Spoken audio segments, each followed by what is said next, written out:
Halo semuanya, perkenalkan kami dari kelompok 4 mata kuliah Kontrol dan Audit Sistem Informasi. Kami yang beranggotakan, saya Jennifer sebagai ketua dengan NIM 2211207114 dan anggota saya yang bernama David Yap dengan NIM 2211200585. Pengertian audit sistem informasi. Audit sistem informasi adalah proses penilaian dan pemeriksaan terhadap sistem informasi suatu organisasi untuk memastikan bahwa sistem tersebut telah berjalan efektif, aman, dan sesuai dengan standar serta peraturan yang berlaku. Proses ini mencakup aspek seperti infrastruktur teknologi informasi atau TI, proses bisnis, keamanan data, dan kepatuhan terhadap kebijakan internal maupun eksternal. Tujuan utama audit sistem informasi adalah memberikan keyakinan bahwa sistem informasi yang digunakan organisasi dapat diandalkan, efisien, dan mampu mendukung tujuan bisnis secara optimal. Selain itu, audit juga bertujuan untuk menemukan risiko dan kelemahan yang memungkinkan mengancam keamanan dan kinerja sistem. Apa itu audit TI? Audit TI atau audit teknologi informasi adalah investigasi dan evaluasi sistem, infrastruktur, kebijakan, dan operasi TI. Melalui audit TI, perusahaan dapat menentukan apakah kontrol TI yang ada melindungi aset perusahaan, memastikan integritas data, dan selaras dengan kontrol bisnis dan keuangan organisasi. Meskipun sebagian besar orang sudah familiar dengan audit keuangan, yang mengevaluasi posisi keuangan suatu organisasi, audit TI masih merupakan fenomena yang terbilang baru dan kini semakin penting karena munculnya teknologi cloud. Tujuan audit TI adalah untuk memeriksa protokol dan proses keamanan yang berlaku serta tata kelola TI secara keseluruhan. Sebagai pengamat yang tidak memihak, auditor TI memastikan bahwa kontrol ini terpasang dengan baik dan efektif, sehingga perusahaan tidak terlalu rentan terhadap pelanggaran data dan risiko keamanan lainnya. Pentingnya audit TI. Karena organisasi semakin bergantung pada teknologi untuk mencapai tujuan bisnis mereka, pentingnya audit TI tidak dapat dilebih-lebihkan. Audit TI membantu mengidentifikasi dan mengatasi kerentanan dalam sistem informasi, mengurangi risiko pelanggaran data, penipuan, dan gangguan operasional. Audit ini juga memastikan kepatuhan terhadap persyaratan hukum dan peraturan, meningkatkan kepercayaan pemangku kepentingan, dan memfasilitasi pengambilan keputusan yang tepat. Salah satu manfaat utama audit TI adalah kemampuannya untuk mengidentifikasi dan mengurangi risiko. Dengan melakukan penilaian menyeluruh, auditor dapat mengidentifikasi kelemahan dalam sistem dan kontrol TI suatu organisasi. Kelemahan ini dapat mencakup kontrol akses yang tidak memadai, perangkat lunak yang ketinggalan zaman, atau prosedur pencadangan yang tidak memadai.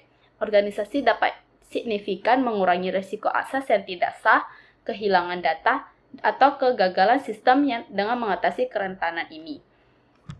Fungsi audit TI. Ada dua jenis fungsi audit yang ada pada saat ini. Mereka memiliki peran yang sangat penting dalam memastikan validitas dan integritas sistem akuntansi dan pelaporan keuangan. Yang pertama itu ada audit internal.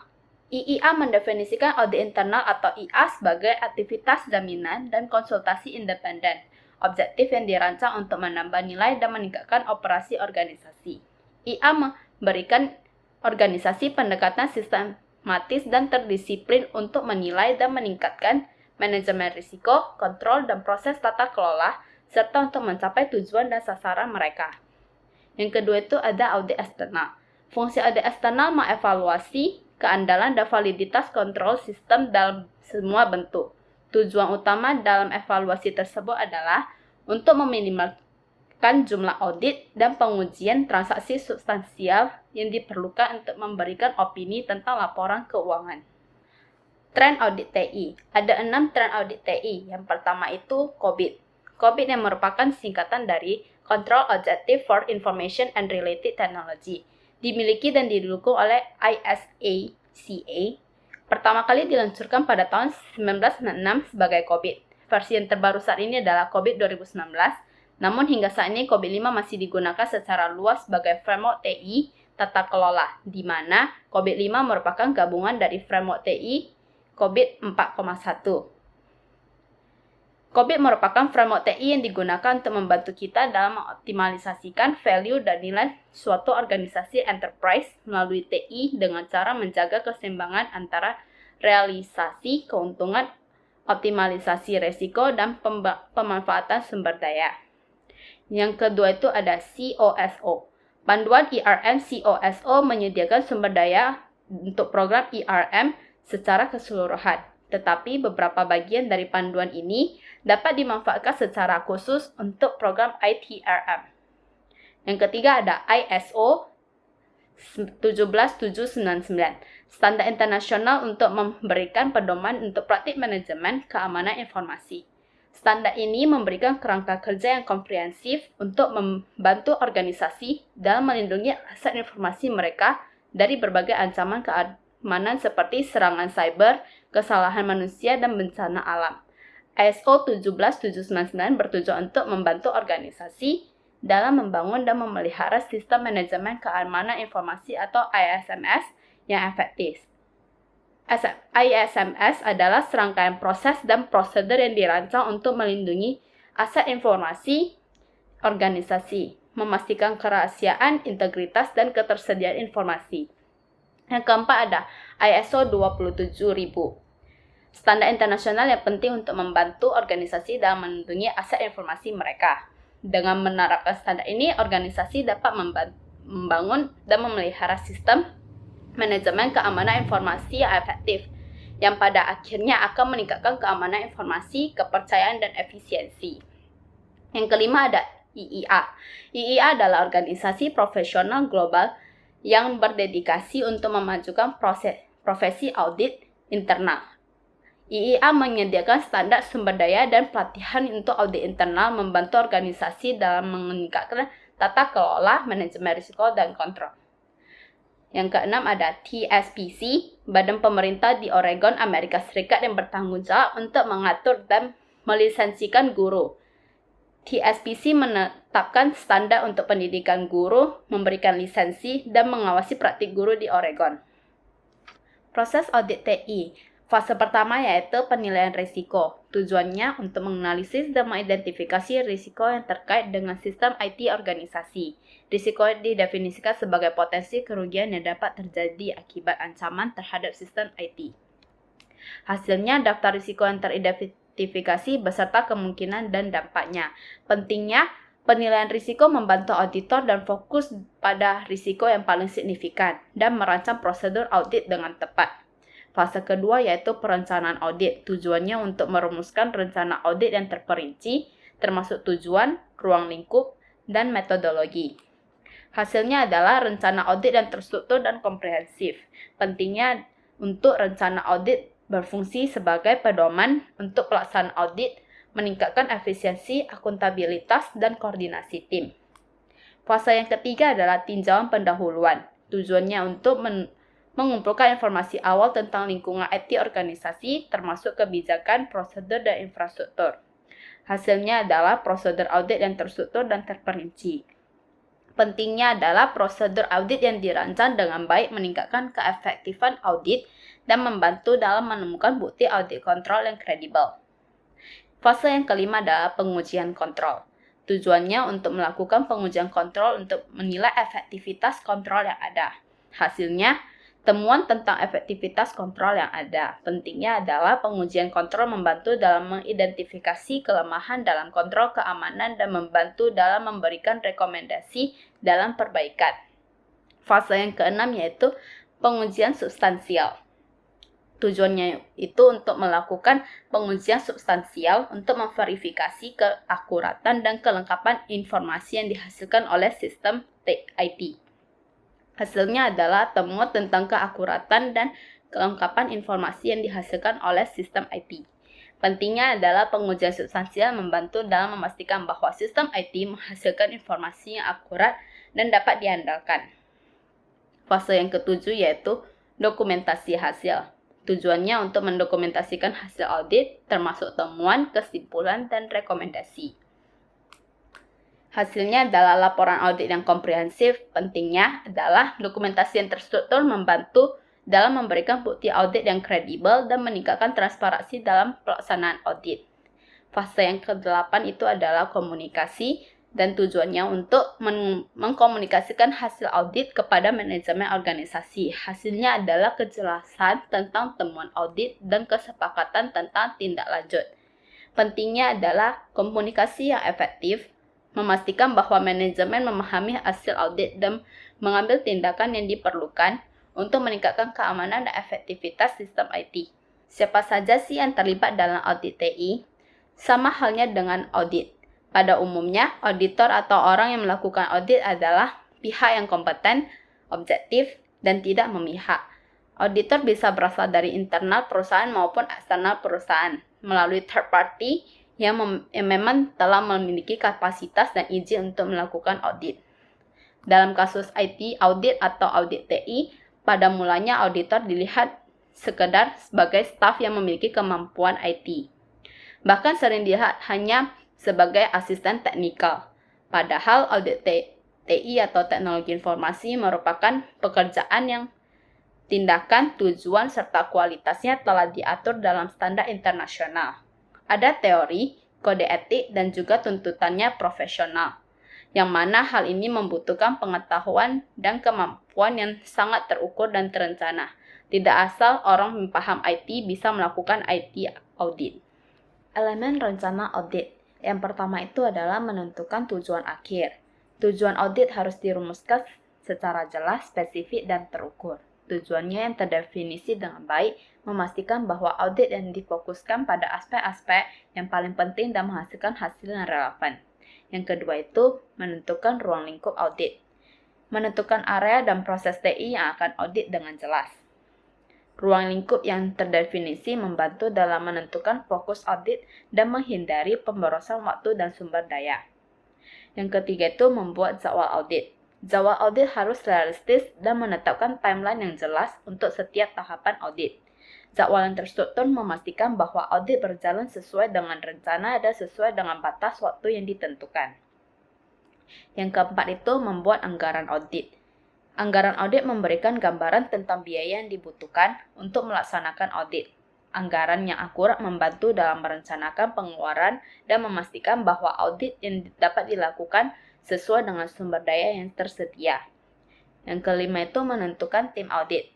Menentukan anggota tim audit yang bertanggung jawab masing-masing memastikan bahwa tim memiliki keahlian dan pengalaman yang diperlukan untuk melaksanakan audit. Yang keenam itu menentukan tugas audit. Menentukan tugas-tugas yang akan dilakukan selama audit, memastikan bahwa audit dilakukan secara terstruktur dan komprehensif. Yang ketujuh adalah menetapkan batas waktu. Menetapkan tanggal penyelesaian audit memastikan bahwa audit diselesaikan dalam jangka waktu yang realistis dan terdefinisi. Batas waktu membantu dalam mengelola ekspektasi dan memastikan bahwa audit dapat diselesaikan sesuai dengan rencana. Pentingnya rencana audit. Yang pertama itu efisiensi. Rencana audit dan terstruktur memastikan bahwa proses audit berjalan secara efisien dan sesuai dengan tujuan yang telah ditetapkan. Rencana yang baik membantu dalam meminimalkan pemborosan waktu dan sumber daya. Yang kedua itu akuntabilitas.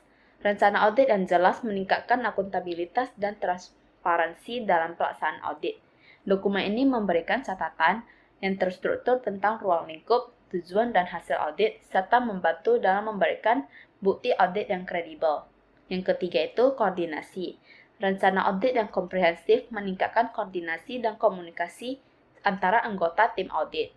Dokumen ini berfungsi sebagai panduan bersama dan membantu dalam memastikan bahwa semua anggota tim memahami peran, tanggung jawab, dan target mereka. Alat dan teknik yang digunakan dalam audit TI.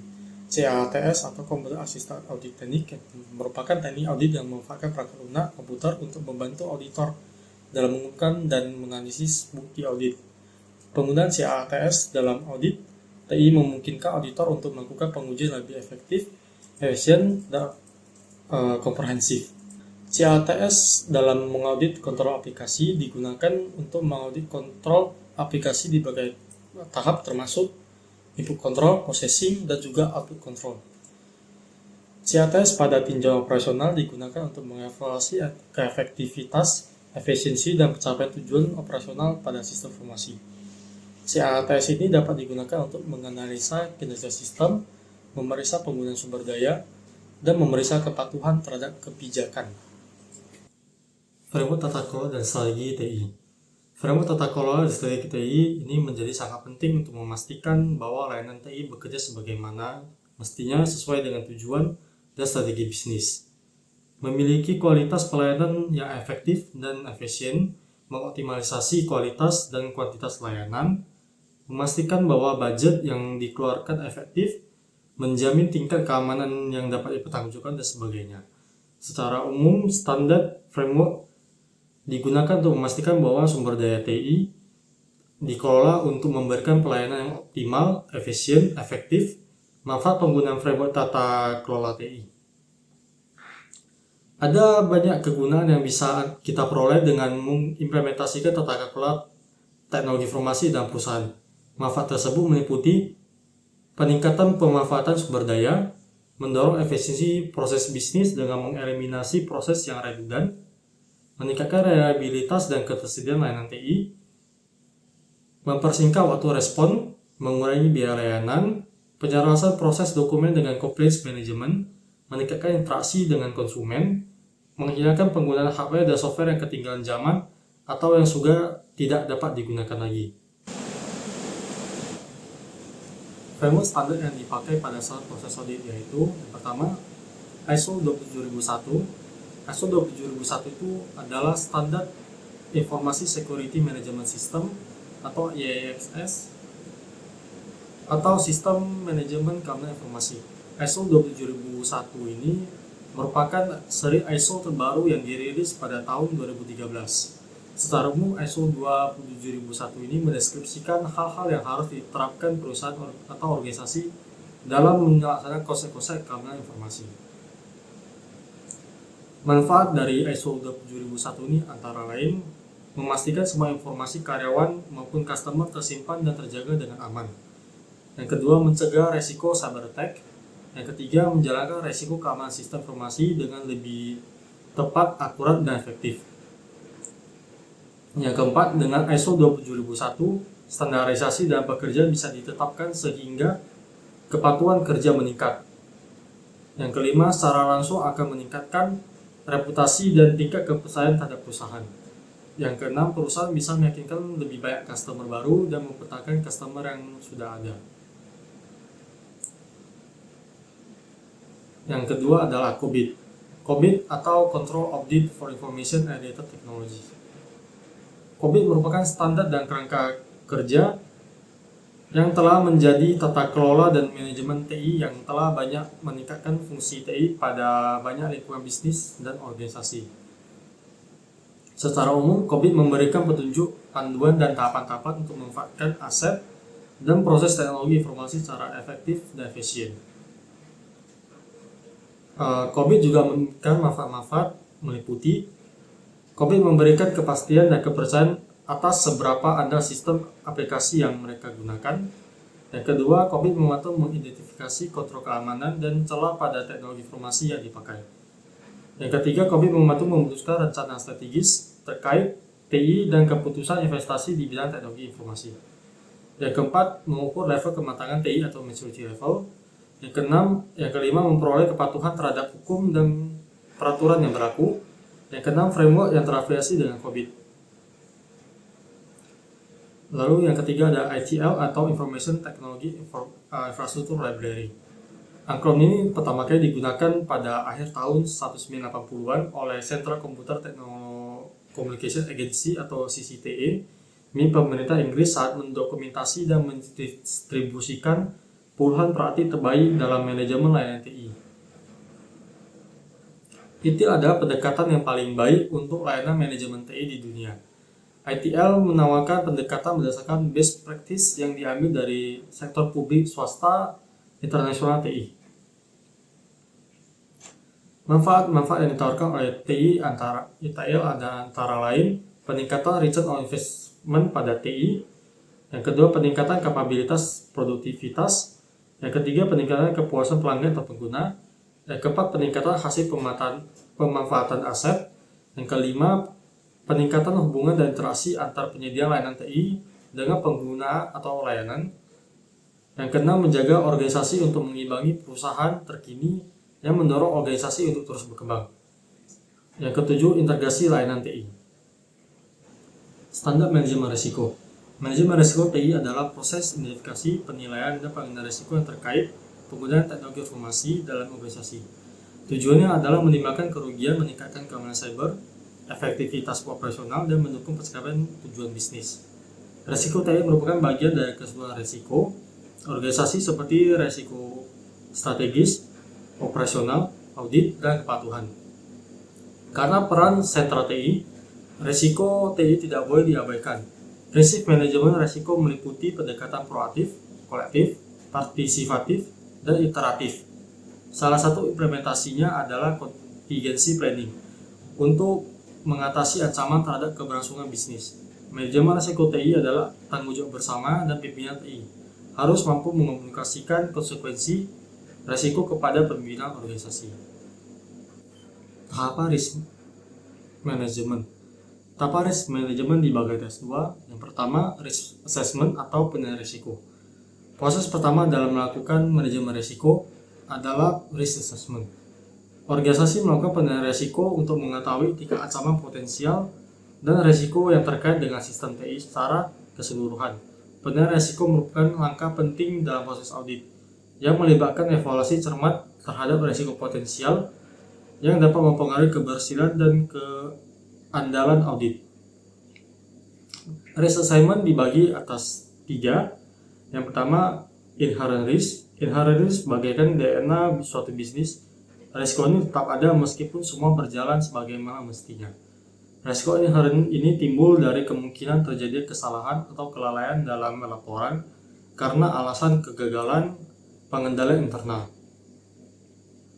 Yang kedua, risk control.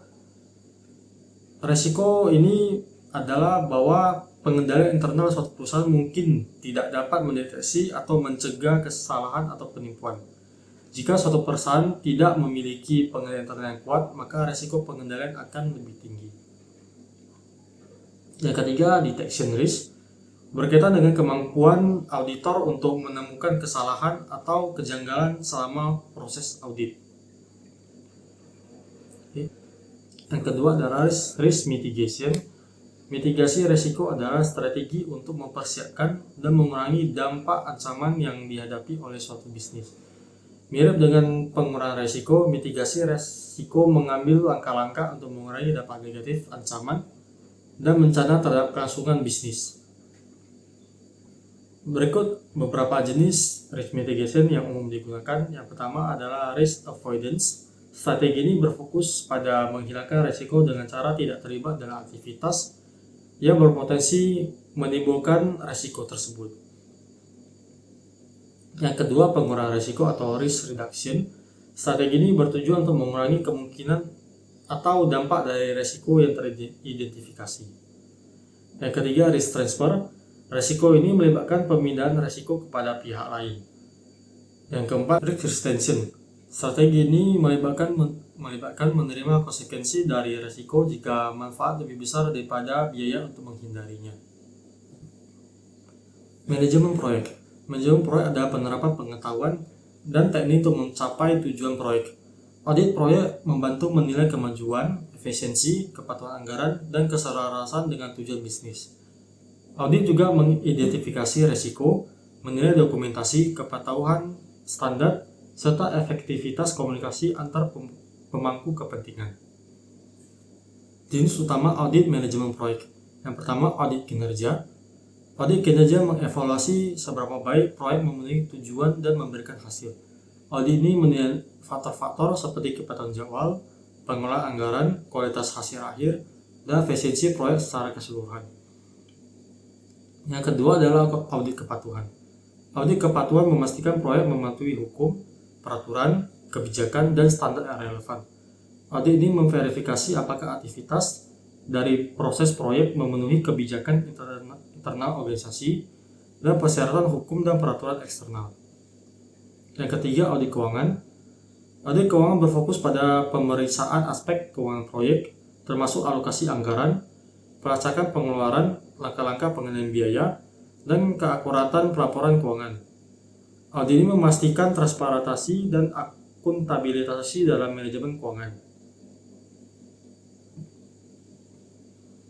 Yang keempat, manajemen risiko. Audit manajemen risiko mengevaluasi seberapa efektif risiko diidentifikasi, dinilai, dan dikelola sepanjang siklus hidup proyek. Audit ini menentukan kecakupan proses identifikasi risiko, strategi mitigasi, dan perencanaan kontingensi. Yang kelima, audit proses. Audit proses mengevaluasi efisiensi dan efektivitas proses metodologi manajemen proyek. Audit ini menilai kepatuhan terhadap prosedur yang ditetapkan, mengidentifikasi hambatan atau efisiensi proses, dan merekomendasikan perbaikan untuk memperlancar alur kerja proyek. Yang keenam, audit mutu. Audit mutu menilai kepatuhan penyampaian proyek terhadap standar dan spesifikasi mutu yang telah ditetapkan sebelumnya. Audit ini memeriksa efektivitas langkah-langkah pengendalian mutu, mengidentifikasi cacat atau penyimpangan dari persyaratan, dan merekomendasikan tindakan perbaikan untuk memastikan mutu yang dapat disampaikan. Yang ketujuh, audit pasca implementasi. Audit pasca implementasi mengevaluasi hasil dan dampak dari proyek yang telah diselesaikan. Audit ini menilai apakah tujuan tercapai, manfaat realisasi, dan pelajaran dipetik untuk proyek mendatang. Sekian dari presentasi kami. Kami harap hasil presentasi ini kami dapat memberikan dan menambah wawasan kepada teman-teman. Jika mungkin terdapat kesalahan penyampaian pada kata-kata kami minta maaf kepada teman-teman semuanya. Sekian dari kami kelompok 4. Terima kasih.